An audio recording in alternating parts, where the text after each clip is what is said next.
There is a report in this book with no villain in it, and it is this one. And a report with no villain is the hardest kind to file, because you cannot beg a man to stop doing a thing he is not doing. So this once we will not beg. We will only calculate. The man in this report calculated beautifully, and the calculation was the whole of the crime, and it was also, and this is the part that has kept the folder shut this long, the whole of the alibi. In that country, a family did not keep its worth in a bank. A bank is a promise, and that country had learned what promises weigh. It kept its worth in metal, and not the idea of metal, the metal itself. Gold in the flat bars a careful man stacks like the pages of a book he means to be buried with. Silver in coins gone soft at the faces from counting. The rings and chains of 3 generations of women who were told to hold on to the good pieces because the good pieces hold on to you. It sat in a safe in a wall, and it had a weight you could feel through the floor of the room above it, and that weight was a life. A specific one. An old man had spent his whole life turning labor into substance, hour by hour, the way you turn a wheel, because he had come up in a time that taught him a number in a ledger is a rumor and a bar in your hand is a fact. He had made his family heavy on purpose, so that whatever came, they would not blow away. Then he died, the way the makers of weight tend to, first, and ahead of schedule, and he left the weight to the one who had stood beside him while he made it, and she kept it in the wall, and she was old, and the metal was the last of him she could still put her hand on in the dark. And then a helpful man came. We want to be precise about the help, because the help is the report. He was family, or near enough. That country is a word for the ones who are family in the way that lets them into the room with the safe. But we will not spend the word, because the word is not the point, and the man is an archetype and not a name. He was, by every account including the widow's, wonderful about it. He did not take the medal.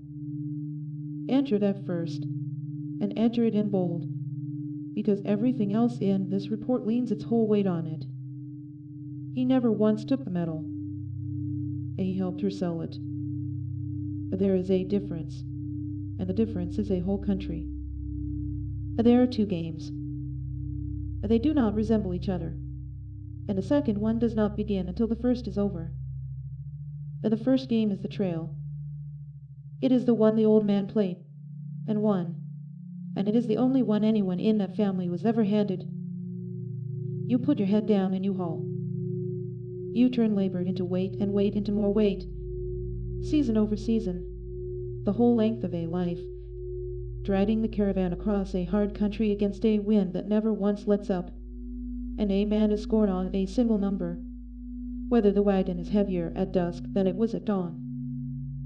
By that number the old man was the finest player the family ever produced, and he hauled a mountain of substance the entire length of the trail.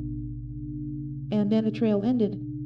The way trails end, at a stake in the dirt in a small wooden office where a clerk nobody has met before explains, not unkindly, that the hauling is finished now, and that the second game starts here, and that the second game is not the hauling. It is the claim. It is played with paper and prices and patience, and the nerve to buy the right empty square of ground before a living soul can say which square was right. And it runs on rules the first game never mentioned once. Here is the part that ends families. Being a champion of the first game prepares you for the second one exactly not at all. The old man died at that little office. At the threshold, wagon full and paper blank. The way the makers of weight always die, having mastered that only game anyone ever showed him and never once suspecting there was a second one laid over the top of it, waiting for the hauling to stop. The claim game keeps a secret the trail does not, and the secret is the whole of how this ends. It looks like luck, but it is not luck. It is deterministic. every empty square worth exactly what it is worth whether or not a living soul has priced it yet, which means it yields, all the way down, to the one power that beats both luck and cheating, and the power is repetition. Sit with the same board enough winters, and the map stops being a mystery and becomes a memory. Run the same small rigged world enough times, and it stops coming up rigged against you and starts coming up rigged by you. Not because you have broken a single rule, but because you have finally mastered them all. The family had run at 0 times. It had spent its whole existence being fluent in the trail, in a house where the trail had just quietly stopped counting for anything at all, and the claim had become the only thing that did. The one soul in that room who knew the dame had changed under the table was the one who had come, so warmly, to help hold the table steady. He did the research. You have to picture the research, because the soul of the thing lives in the research. Nights at the table with the almanacs of price, the sheets that say what an ounce fetches on a Tuesday against a Thursday, the long columns of buyers and their rates and their small dishonesties, and he learned them, all of them, the way another man learned scripture. He was not faking the diligence. That's the thing we keep having to say. The diligence was real and total, and it was for her. He drove her, all over that country, to this town and the next one, to the good buyer 2 valleys over who paid 4 points better than the near one. He did the math in the wagon on the way, out loud, so she could follow it, and the figures were correct. He negotiated. He got her, and we've checked this the way you check the one fact that could bring a whole report down. The best price available in that country on every single piece. Not a good price. The best. There is no buyer anywhere in those valleys who could stand up and say he was cheated in that woman's favor, because no one was. She took the top of the market, every time, guided by a man who loved the top of a market the way another man loves a woman, and who spent himself finding it for her, tirelessly, and more than once, because it did not happen once. That is the detail the folder is really about. It was not a liquidation. It was a practice. Season after season. Another trip. Another set of pieces lifted out of the wall. Another perfect sale. Another immaculate column. Another drive home in the dark with the wagon a little lighter and the books beyond reproach. Here is the math the almanacs do not carry. The reason there is no line in any ledger where you could ever write the crime.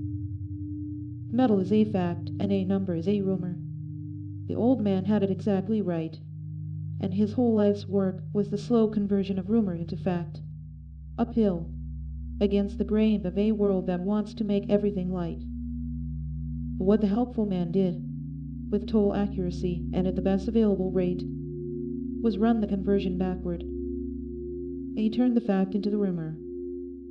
He took a weight you could feel through a floor and made it a figure you could say out loud. And a figure you can't say out loud is a figure you can spend.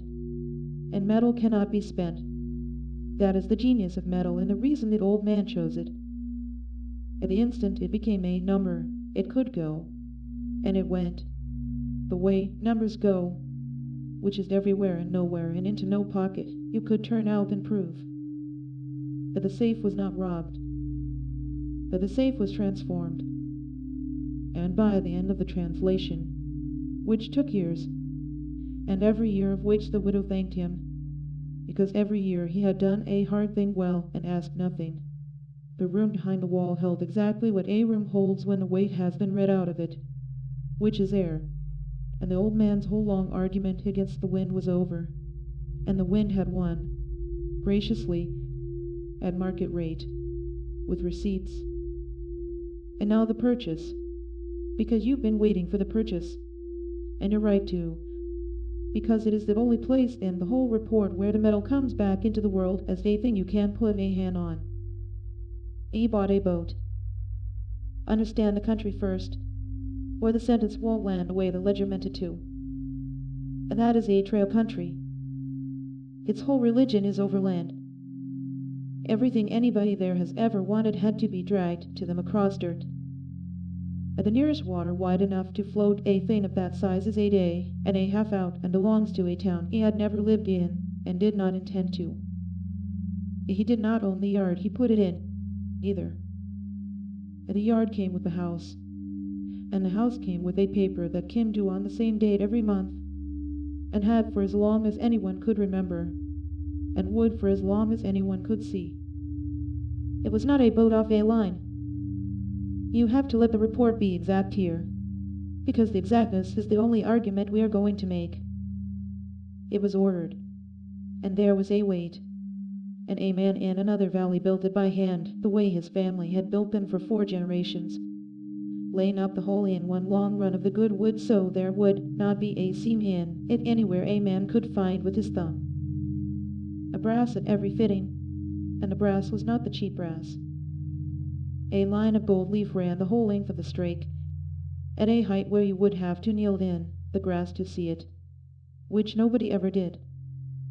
The maker's name burned into the transom, deep, the way you cut a thing you expect to be checked against. And then the additions, which is where the soul of it lives. A cover, sewn to the exact shape of it, so that the shape was under a shape. Steps down the side, added later, for a body that had stopped climbing well. A rail, and then a bare rail.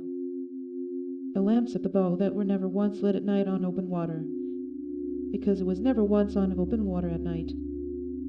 And every 7th day, for years, he washed it by hand, alone, for hours, patiently, the way other men in that country pray, and there was never anything on it to wash off. In the price of it we will enter once, in the flat voice, because this report only calculates. It was a year of bread for a family of 5 in that country. But we are not going to say more about that figure. But we are going to leave it standing in the middle of the sentence where anyone can walk all the way around it. He had it brought home, once, that anyone recorded, and he set it in the yard facing the road the way a porch faces where the action would have been, and then he went inside and lay down in the moving colored light of the box on the wall, and did not get up, and it sat, and it carried nothing, ever, because there was nothing left in that family heavy enough to need carrying, and nowhere in that country to carry it to. The weight of a man's whole life against the wind had been gathered up, converted at the best available rate, and set down again as one beautiful object in a rented yard, in a dry county, under a fitted cover, gleaming. And that is not a figure we are reaching for, and that is the exchange, named at its 2 ends. A gold in a wall at one end, a boat in a dry yard at the other, and the difference between them, the enormous difference, the difference that was 3 generations deep and pressed in by hand against the specific terror of blowing away, is the fee. Somebody always takes a fee, and he would be the first to tell you so, and he learned it from the almanacs. It is the truest thing the almanacs teach. And we have tried, because this book tries to be fair even here, especially here, to find the shame in him, and we cannot, and the not finding is the title of this report. Shame is a tax. It is the levy a soul pays on a thing it knows it did, and it is collected in a small room at the back of the person, the way another tax is collected in a small room at the back of the throat, and some people are built with that room and stand in its line their whole lives holding their papers and unable to move. He was built without it. But there is no room. Ask him, and he will give you, warmly, without a flicker, a true and complete accounting. Every rate he got her, every point over the nearbuyer, every mile driven, every night at the table, and every figure will be correct, and he will be, at the end of it, hurt, genuinely and without any performance in it, that anyone in the room seems to be hunting for a crime, when all he ever did, all he can find anywhere in the entire record, is help. And he is right. And that is the horror we have been walking toward the whole way. He is right. There was no crime in the record. The record only holds acts, and every act was help. And the vast thing, the emptying of a wall a man died believing would hold, happened in the spaces between the acts, where no ledger reaches, in the one currency this book will not stop insisting on, the currency that never appears in the figures, in the wait, in the leaving. We will not tell you who he is. We said at the top there was no villain, and we meant it, and this is the reason. To make him a villain you would have to prove he knew, and we cannot prove he knew, and neither, we have come to think, could he. A man who knew would have felt the house at the back of him fill up, once, on one of those drives home, with the wall a little emptier and the books a little cleaner. And a man who felt that Phil would have had to stop, and he did not stop, season after season, which is either the coldest thing we have ever filed in this book or the emptiest, and we've stopped being certain those are different things.